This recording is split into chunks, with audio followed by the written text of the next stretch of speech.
नमस्कार दोस्तों, स्वागत है आपका साइट फॉर वर्ल्ड के ऑफिशियल लर्निंग प्लेटफॉर्म पर, जहां स्टूडेंट्स और जॉब सीकर्स के लिए करियर, टेक्नोलॉजी और प्लेसमेंट से जुड़ी इंडस्ट्री ओरिएंटेड और प्रैक्टिकल नॉलेज दी जाती है।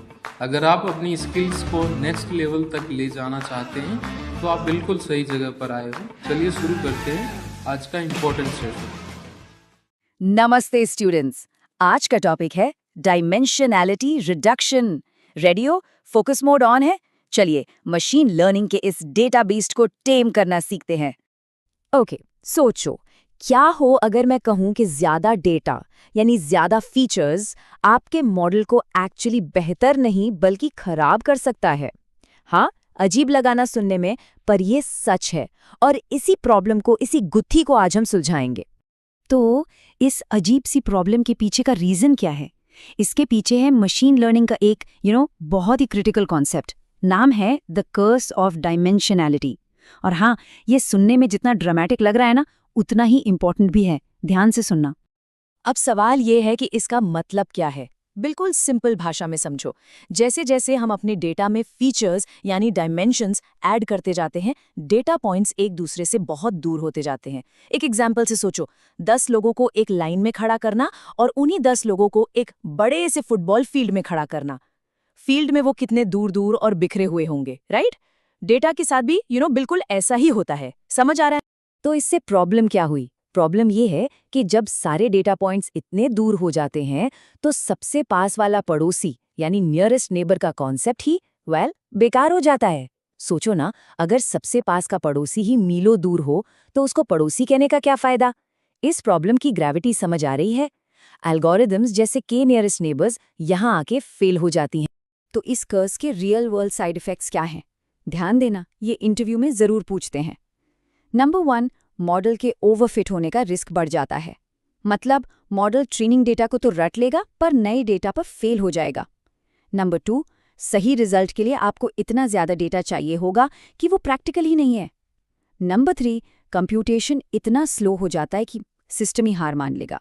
और आखिर में सबसे बड़ा डेंजर, इतने सारे फीचर्स के शोर में जो असली सिग्नल है, जो इंपॉर्टेंट इन्फॉर्मेशन है, वो खो जाती है। सिर्फ देख रहे हो या समझ भी रहे हो? तो अब सवाल ये है कि इस कर्ज से लड़ें कैसे? कोई सोल्यूशन है? बिल्कुल है। फोकस बना हुआ है ना? बेसिकली डेटा को सिंपल बनाने के 2 मेन रास्ते हैं, 2 मेन स्ट्रैटेजीज हैं इस डायमेंशनैलिटी को रिड्यूस करने की। ये 2 रास्ते हैं, स्क्रीन पे देखो, फीचर सिलेक्शन और फीचर एक्सट्रैक्शन। इनका फर्क बिल्कुल सिंपल है। फीचर सिलेक्शन में हम ओरिजिनल फीचर्स में से सबसे काम के फीचर्स को चुनते हैं यानी सिलेक्ट करते हैं। और फीचर एक्सट्रैक्शन में हम ओरिजिनल फीचर्स को कंबाइन करके बिल्कुल नए फीचर्स बनाते हैं यानी एक्सट्रैक्ट करते हैं।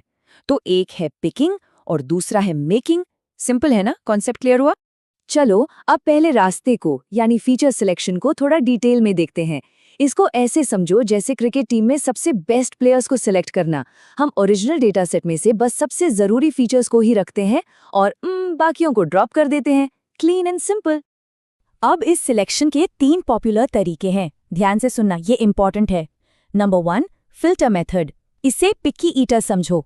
ये मॉडल से पहले ही स्टैटिस्टिकल टेस्ट्स यूज करके फीचर्स को स्कोर और रैंक कर देता है। नंबर 2, रैपर मेथड यानी टेस्ट टेस्टर। ये अलग अलग फीचर कॉम्बिनेशंस को मॉडल के साथ ट्राई करके देखता है कि टेस्ट कैसा है, बेस्ट रिजल्ट कहाँ मिल रहा है। और नंबर 3 है एम्बेडेड मेथड।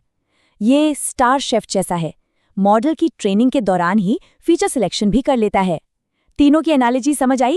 ओके, तो इन तीनों में से बेस्ट कौन सा है? यहाँ कोई एक बेस्ट आंसर नहीं है। हर मेथड के अपने प्रोज एंड कॉन्स हैं, अपने ट्रेड ऑफ्स हैं। स्क्रीन पे देखो, फिल्टर मेथड बहुत फास्ट और सस्ता है पर फीचर्स के आपस के रिलेशन को इग्नोर कर देता है। रैपर मेथड इस चीज को कंसिडर करता है पर बहुत महंगा और स्लो है, कॉम्प्यूटेशनल कॉस्ट हाई है। और एम्बेडेड मेथड इन दोनों का एक बैलेंस बनाने की कोशिश करता है पर हाँ, इम्प्लीमेंट करना थोड़ा कॉम्प्लेक्स हो सकता है। इसको नोट किया? ये टेबल इंपॉर्टेंट। चलो अब चलते हैं अपने दूसरे रास्ते पर, फीचर एक्सट्रैक्शन। याद है ना, इसमें हम फीचर्स चुन नहीं रहे, हम बिल्कुल नए फीचर्स बना रहे हैं। रेडी हो नेक्स्ट स्टेप के लिए? Let's go. यहाँ का फंडामेंटल कॉन्सेप्ट बिल्कुल अलग है। यहाँ हम एग्जिस्टिंग फीचर्स में से कुछ सिलेक्ट नहीं कर रहे हैं, उसकी जगह हम उन सभी फीचर्स की सबसे ज़रूरी इंफॉर्मेशन को एक तरह से समराइज करके नए और कम फीचर्स का एक सेट क्रिएट करते हैं। इस स्टेप का पर्पस समझ आया? ये एलिमिनेशन नहीं है, ये ट्रांसफॉर्मेशन है। और इसका सबसे फेमस एग्जाम्पल है PCA यानी प्रिंसिपल कंपोनेंट एनालिसिस। नाम से मत डरना, कॉन्सेप्ट सिंपल है। PCA का गोल क्या है? ये डेटा को नए अनकोरिलेटेड वेरिएबल्स में ट्रांसफॉर्म करता है। इन नए वेरिएबल्स को हम कहते हैं प्रिंसिपल कंपोनेंट्स। बेसिकली ये कंपोनेंट्स डेटा में उस डायरेक्शन को पकड़ते हैं जहां सबसे ज्यादा एक्शन हो रहा है, या टेक्निकली कहें तो सबसे ज्यादा वेरिएंस है। अब स्क्रीन पर इस इमेज को देखो, कंफ्यूज मत होना। मैं सिंपल तरीके से बताता हूँ।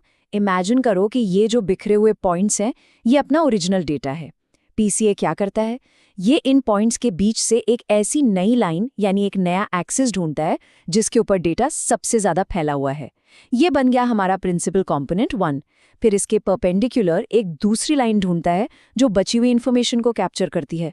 इस तरह से वो सारी इंपॉर्टेंट इन्फॉर्मेशन को बस इन 2 नई लाइंस में ही निचोड़ देता है। आया समझ?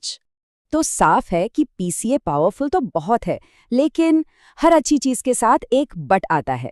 इसका एक बड़ा ट्रेड ऑफ है जिसे समझना जरूरी है। फायदा ये है कि नए कंपोनेंट्स ऑर्थोगोनल होते हैं, मतलब उनमें कोई रिडंडेंट यानी फालतू की इन्फॉर्मेशन नहीं होती।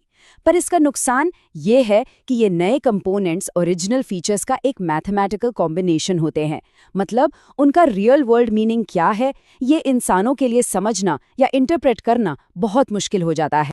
तो अब हमने दोनों रास्ते देख लिए हैं, सिलेक्शन भी और एक्सट्रैक्शन भी। अब सवाल ये है कि डिसाइड कैसे करें, कौन से रास्ता कब लेना है। अगर इंटरव्यू में ये पूछा गया तो क्या बताओगे? चलो देखते हैं। तो आखिरी फैसला इस कोर ट्रेड ऑफ पे डिपेंड करता है। स्क्रीन पे देखो, आपके प्रोजेक्ट के लिए ज्यादा इंपॉर्टेंट क्या है, इंटरप्रेटेबिलिटी या इंफॉर्मेशन? मतलब मॉडल के पीछे का क्यों समझना जरूरी है, या सिर्फ आखिरी रिजल्ट, आखिरी प्रिडिक्शन?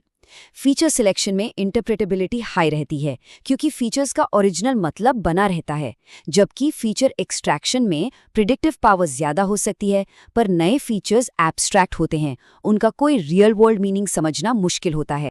और आखिर में ये सब हम कर क्यों रहे हैं? Why does this all matter? Result चाहिए या टाइम पास?